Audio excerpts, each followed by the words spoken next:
지구상의 마지막 분단 국가인 남과 북.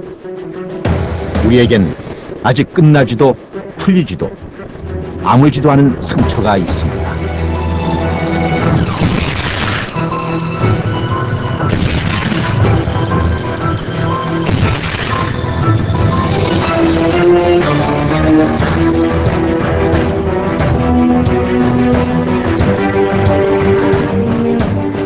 현재까지도 끊임없는 북한의 무력 도발, 그 깊은 상처들을 살펴보겠습니다.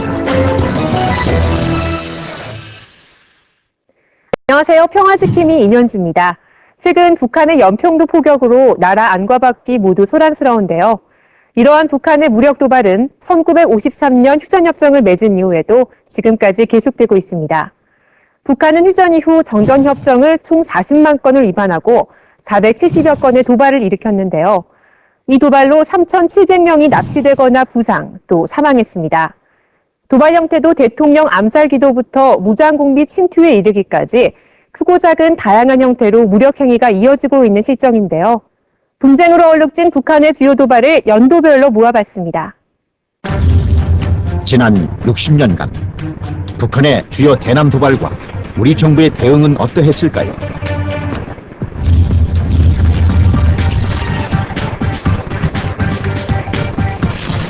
1968년 북한군 124군 부대원 31명은 휴전선을 넘어 청와대 뒤쪽인 서울 효자동까지 침투했는데 군과 경찰은 교전 끝에 29명을 사살하고 무장공비 김신조를 선포했습니다. 지금 훈련은 이제 특수 훈련인데 유술하고 이제 격술이 좀 안 했어. 유술하고 격술.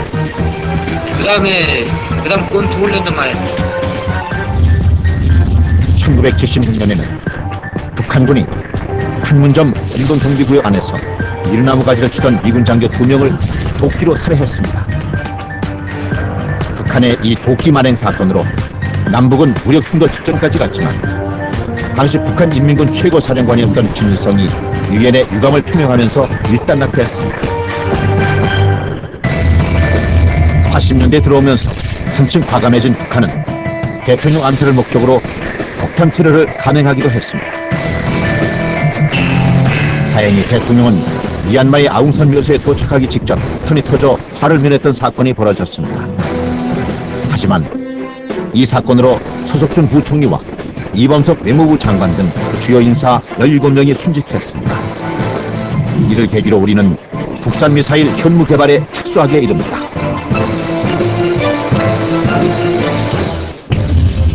(1987년에) 있었던 칼기 폭파 테러는 아직까지도 우리에게 현대사의 비극으로 남아 있습니다.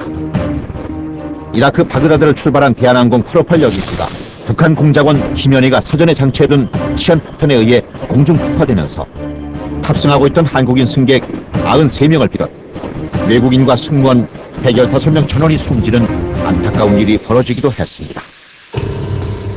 이후 김현희는 바레인에서 체포돼 범행 일체를 자백했습니다.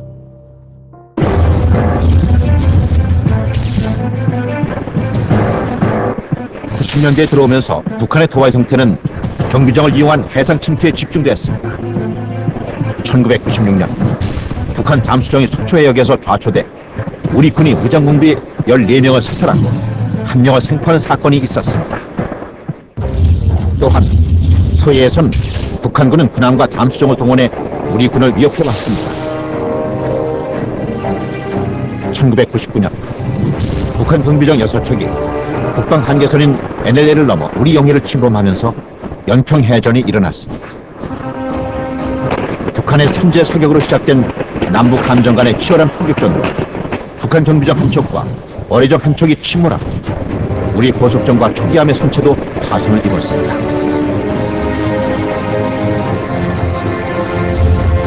이어 2002년 서해상에서 또 한 번의 교전이 있었습니다. 연평도 서쪽에서 북한 보석정이 기습 포격을 가하면서 벌어진 이 교전으로 북한군의 경비정이 반파되고 우리 군의 창수리 350km가 침몰해 해군 6명이 전사하기도 했습니다.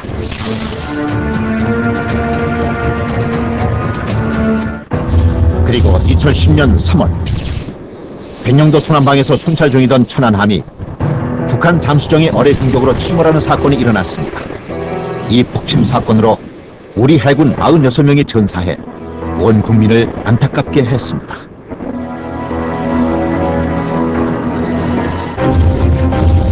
가장 최근인 2010년 11월 23일 북한군은 연평도에 해안포 수십 발과 방사포로 군부대와 민간을 가리지 않고 무차별 포격. 이에 우리 측도 대응 사격을 펼쳤으나 우리 민간인 2명과 해병대원 2명이 사망하고 15명이 중경상을 입었습니다.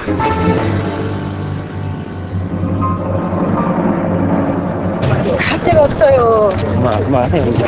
집인데 뭘 그래, 우리 집인데. 북한의 주요한 대남 도발 사건들을 연도별로 살펴봤는데요. 몇 가지 특징이 있습니다.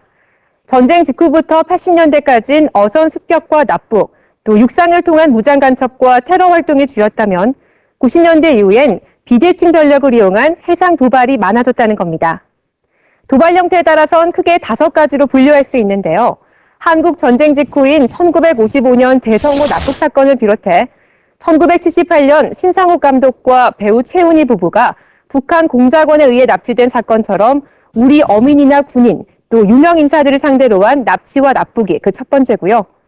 두 번째로 무장공비의 게릴라전이 있는데요. 무장공비를 비밀리에 침투시켜 게릴라전을 펼치는 건 북한이 즐겨 쓰는 도발 방식입니다. 1968년 10월엔 120명의 무장공비가 울진과 삼척 지역에 침투해 민간인을 학살하는 만행을 저지르기도 했었죠. 북한은 대담하게도 대통령의 암살까지 기도했습니다. 앞선 화면에서 보신 것처럼 1968년 청와대 습격과 1983년 아웅산 국립묘지 테러가 이에 해당한다고 할 수 있습니다. 네 번째로는 항공기 테러를 들 수 있는데요. 1969년 승객과 승무원 51명을 태우고 강릉에서 서울로 가던 대한항공 여객기가 북한 간첩에 의해 원산으로 납북되는가 하면 1987년 칼기 폭파 테러의 충격과 공포는 우리에게 간첩 기년이라는 이름을 기억 속에서 지울 수 없게 만들기도 했습니다. 마지막으로 가장 최근에 많이 자행되는 도발 형태는 북한군의 무력 공격인데요. 특히 최근 들어 북한의 무력 공격은 서해에 집중돼 있습니다. 이를 입증하듯 1996년부터 북한의 NLL 북방 한계선 침범만 무려 203차례에 이른다고 하는데요. NLL과 서해 5도, 그 중심에 연평도가 있습니다. 2010년 11월 23일 오전 우리 군은 연례적인 육해공 연합 호국 훈련을 서해안에서 진행했습니다. 그런데 이를 빌미로 북한은 오후 2시 30분경 연평도 군부대와 인근 민가를 향해 개머리 해안 부근 해안포 기지로부터 포격을 시작 의도적인 도발을 해왔습니다. 이 사건으로 연평도에서 복무하던 해병대원 고 문강우 일병과 고 소정우 하사가 전사하고 민간인 2명이 사망했으며 민간인 3명과 해병대원 16명이 중경상을 입고 주택 12동이 대파되고 25동은 불에 탔습니다. 불길에 쌓인 연평도. 가장 큰 피해자는 하루아침에 집을 잃은 연평도 주민들이었습니다. 연평도 주민 1,700여 명 중 95%가 인천 등지로 피난했습니다. 우리 군은 연평도를 당분간 군 통제구역으로 선포해 주민들의 출입을 엄격히 통제, 주민들의 안전을 위한 조치를 취했습니다. 북한은 그동안 수많은 도발을 자행해왔지만 이번 연평도 포격은 민간인들이 살고 있는 마을에 가해진 무차별 포격이라는 점에서 더욱 이례적이며 북한 정권의 잔혹함이 그대로 드러납니다. 해외 외신들도 속보를 통해 이번 연평도 사태를 비중 있게 다뤘습니다. 반기문 유엔 사무총장은 북한의 이번 공격은 한국 전쟁이 끝난 이후 가장 심각한 사건 가운데 하나라고 밝혔습니다. 불길에 휩싸인 연평도를 볼 때마다 참으로 가슴이 아픈데요. 국민들 역시 북한의 민간인 공격에 분노하면서 불안한 마음으로 사태의 추이를 지켜보고 있습니다. 연평도 포격 다음 날인 여론조사기관 리얼미터의 국민의식 조사 결과를 보면 북한의 연평도 공격에 대해 확전되더라도 강력한 군사 대응이 필요하다는 응답이 44.8%, 교전 수칙에 따라 대응하되 확전은 막아야 한다는 응답이 33.5%, 군사적 대응은 자제하고 외교적, 경제적으로 대응해야 한다는 응답이 16.2%로 나타나 북한의 도발에 대한 대응의 필요성에 대해 공감하고 있었고요. 대응 방법에 대해서는 비교적 냉정한 안목을 유지하고 있음을 확인할 수 있었습니다. 국방부 차관은 북한이 연평도를 공격한 것은 우리 군의 호국 훈련에 대한 반발이 아닌 의도적 도발로 연평도 일대에서 실시한 훈련은 단순히 주기적으로 실시되는 사격 훈련이며 사격 훈련 방향도 NLL 남쪽을 향한 점을 그 증거로 제시했습니다. 북한의 이 같은 군사 도발은 무력 행사를 금지하는 유엔 헌장 제2조 사항과 정전협정 위반에 명백히 해당.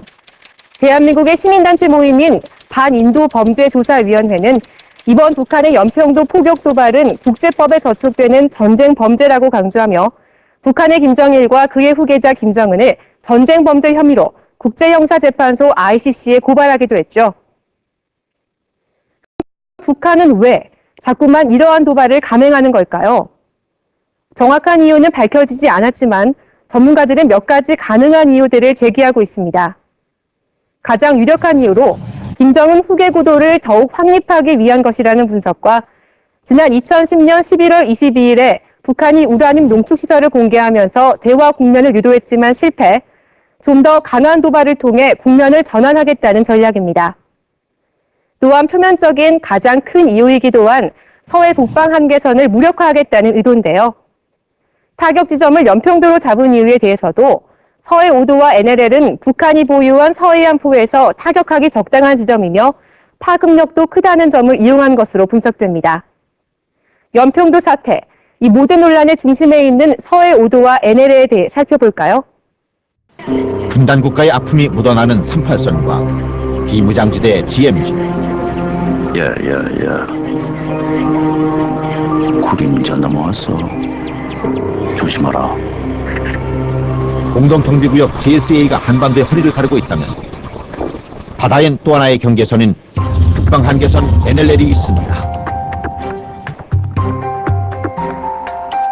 해양의 북방 한계선 NLL은 서해 백령도, 대청도, 소청도, 연평도, 우도의 5개선 북단과 북한 측에서 관할하는 옹진반도 사이의 중간선을 말합니다.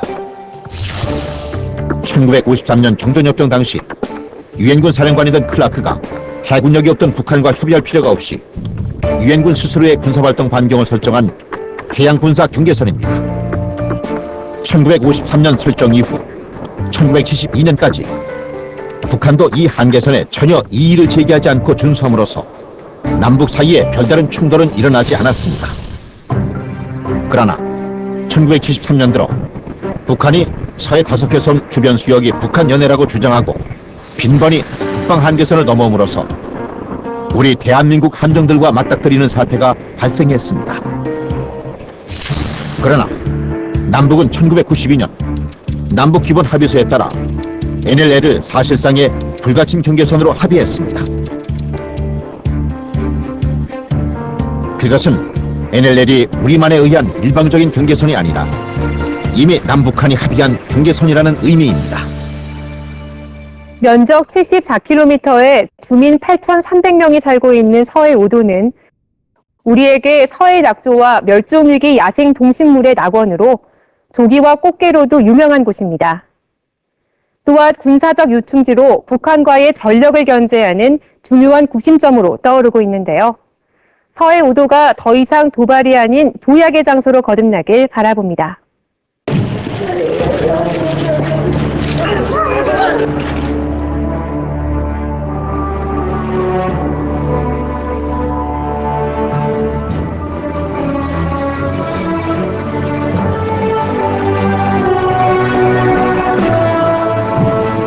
우리의 생명이며 우리의 영토입니다. 우리가 지키는 안전과 평화, 그 결연한 다짐 앞에 북한의 무모한 무력 도발도 이제 그만 사라지길 바랍니다.